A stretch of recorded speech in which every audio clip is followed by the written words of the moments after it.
talk about your decision to come here. What just when you were being courted by. Yeah, I could not find a person, Will included. I obviously in coaching a small fraternity, you know a lot of people that have worked here. Could not find one person that said anything but it was their favorite place to live. And it was really a family-based decision for me. I think how Coach Freeze runs his program, what's important to him, and how family is very included. That's how the decision was made. What are your, since getting here, what are kind of your early impressions? It's been great. The community's been great. I think facility-wise, it's top notch.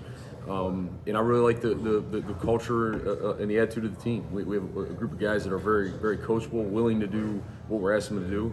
We're 3 practices in. There's a lot to work on, a lot of things to get better, but I haven't got it all figured out. No, but you know what? Like they're very willing and they're coachable. So that part's been enjoyable.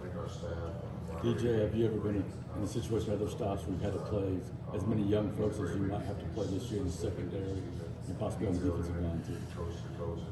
I mean, I guess maybe it's something becoming more common because the answer prior to 2 years ago would have been no. But 2 years ago, at the last school was that we played a lot of freshmen, the most I'd ever been a part of, and it was up and down. We improved as we went. Obviously, with young guys, that's what it is. But so I think I learned from that experience as well. To where, as you're saying, we're going to be a young team in a lot of areas, and so I think I have a better feeling, more comfort for myself to say, okay, what can we do? What are we capable of? What things do we need to maybe we learn from the past of like let's be better in this area. What will be different with your defense than what they've been accustomed to the last years? I think there are some similarities which I think is good for our guys that you can draw on. I think a lot of times defensively it's like learning a new language, right? We may call it this, you call it that prior to whatever it is. It's learning those terms, but I think for us, man, it's really focused on we want to be very aggressive in everything we do. We want to apply pressure on the quarterback, and to me, defense is so much about what is your effort, how do you tackle, and how do you execute more than what you do. So I guess long story short, it's more about how you do things than what you do. That's our focus. Like how are we going to do this with a great energy, effort, and level of execution in our tackling. Yeah, you're probably not going to do anything that's going to fool anybody. Well, still offensive guy that's seen about everything. Yeah, right. I mean, when you look at it, everyone does some form of something you could point someone else does is similar, but to me it's more about like who's doing it and how are they doing it. What is the level they're doing it at. DJ, have you worked with Crime or any of the guys on the staff before, or are you sort of coming in and trying to build new relationships with those guys? Yeah, I have not. I mean, Crime is a guy that I followed him at Ole Miss. A guy I've known, and we know plenty of similar people not work together. Charles Kelly is, I feel like I've known and worked with him because we have so many people in common that we both worked with. So I have a really good relationship with him, and he's fantastic. But technically, no, any guy on that staff, I've not. There's some guys off the field that I've brought with me, but on the field, no. Is it hard, leading a staff that you really didn't put together yourself, so to speak?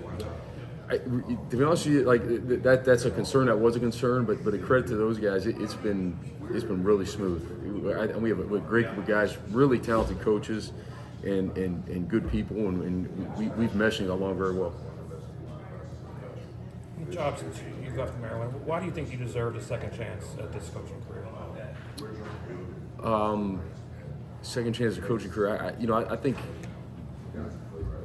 all along the people that know you and been around you, they know you. I think those opportunities are provided by people that have done their homework and know who I am as a person and what I stand for as a coach. And that's it. That'd be someone else's, I guess, question to answer, not mine.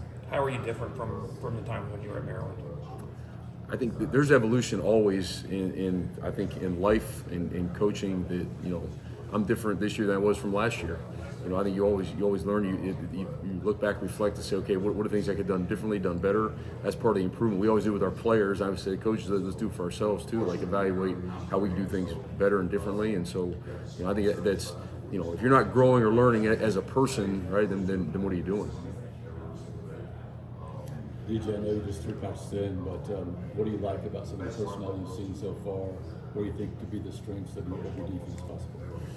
Yeah, I mean, it's early. Like yesterday was the first day with pads on, but I like all of our guys are really, I think, committed to trying to do things we're asking them to do. Like you can see the want to out there, the effort playing together, and they're very coachable, you know. And so I think we just let the meeting right now to talk through personnel and what all that is. I mean, we're especially on defense because we're a new system, and I'm trying to learn the guys are like. We're not real depth chart based right now. We have groups and we're rolling and rotating and giving guys all opportunities to be out there and show what they can do. And so, you know, we're far from making those decisions, but I like the mindset and the culture and what we have with these guys right now. I feel like, I'm sorry. As it going off that, what's your early impressions of Antonio Kite? Yeah, Antonio, he's extremely talented. He's, you know, just a natural movement and cover skills for a corner. And then, you know, I think Antonio, like, he's got to keep building his confidence. I see so much in him that maybe he doesn't always, like, at least show outwardly that he sees in himself, but he has a chance to be a really good player for us. He'll help us. Your group in particular, linebackers, you do have some veterans there, right? You got Keys, you got Sante, you brought in Mal, is it Mal? Dorian, yes. How do you feel about that group in particular? Yeah, I mean, I feel good about those guys. Like, I think those guys are, you know, I say all the time, like, your Mike linebacker, your inside linebackers are kind of the quarterbacks of the defense, and we have good experience, and I think the right guys there. You know, I think Austin Keys, and I go back and I coached him when I was at Ole Miss as well, so I've had a relationship with him, and Gene has been awesome. I mean, he's such a fun guy to coach and be around, man. He's got energy and a big smile and goes 100 miles an hour, and Dorian's been a great addition for us. I mean, just an experienced guy, you know, really good knowledge of the game, leader type person, and so I think all three of those guys for sure are a major part of what we're building around. I know, again, personnel-wise, you got 2 true freshmen at linebacker. You got 3 freshmen defensive linemen, another freshman edge or 2. And these are not guys you recruited necessarily, but how do you feel about their talent from what you see? Yeah, but we're really excited about that class. Those guys they're all very talented, and it's such an advantage now. Like being here mid-year and going through all this, you know, they're obviously, you know, at times look like freshmen out there, but at times they flash and do stuff like, well, okay, this guy can really do stuff to help us. So it's the biggest thing is creating the consistency of, you know, to be out there playing. It's got to be where like the coaches know, all right, I know what I'm going to get from this guy, or at least have a pretty good idea of what you're going to get. And so that's what they're working on. But these reps are all so valuable for those guys, and we feel great about that class as a whole of their talent level and where they're going to be. You as when you get in your business, and you've been at Maryland, and you've been at Ole Miss, and you've been at Texas A&M, and you've been at Auburn, and your family, how difficult is that? Because you never know. I mean, you could be the greatest coach in the world and still lose your job if the head coach gets fired. That's right. So, how difficult is that for a family to cope with? Yeah, it is. I mean, and especially like for us in particular, as your kids get older, it becomes more difficult. When it's just you and your wife, or your kids are young, you know, it's kind of like pick up and go. Yeah, but it's your kids. We're like, you know, we know what we signed up for. They didn't sign up for it, and so then, you know, they have their group of friends and they're on their sports teams and they're in school, and then they've got up and move and leave, and so yeah, those are all the things that definitely, you know, people don't always think about, but they're major for a family. Yeah. How involved will Coach Freeze be in the defensive scheme between you and Coach Kelly?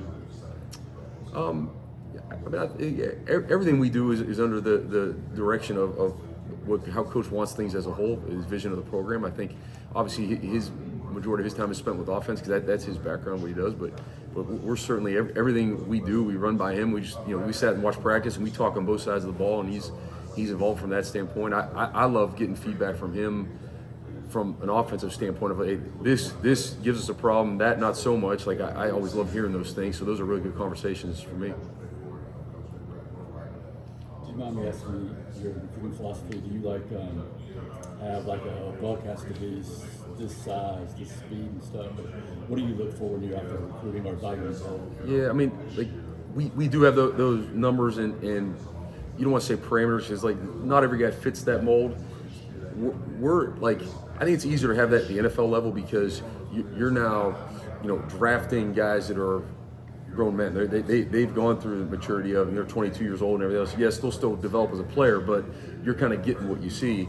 for us, it's such a developmental game, developmental age for these guys to be stuck to those parameters. Like, guys are going to grow, their body's going to change. They're only 17, 18 years old. Now it's 16, you know, when we're starting to recruit a lot of them. So to me, it's more about, I'm like, when the guy's on film, you want his effort level to show up. You want his competitive edge to show up. I think guys that are competitive naturally will always find a way to rise to the top. And you take an extremely talented guy that doesn't have that type of fight or competitiveness in him, and then you bring him into this level or whatever level it is, at some point when it gets even with them, those guys fade away. And so that's what we're looking for on film. We're looking for in our questions with the coaches and people around them. Do they have that edge, you know? And then they got to have production. To me, like you know, a guy can run a certain time, you know, jump a vertical, whatever. But like, some guys make plays, some don't. We want the guys that are making plays. Like, they're there and they find a way to make the play. Good? All right, guys.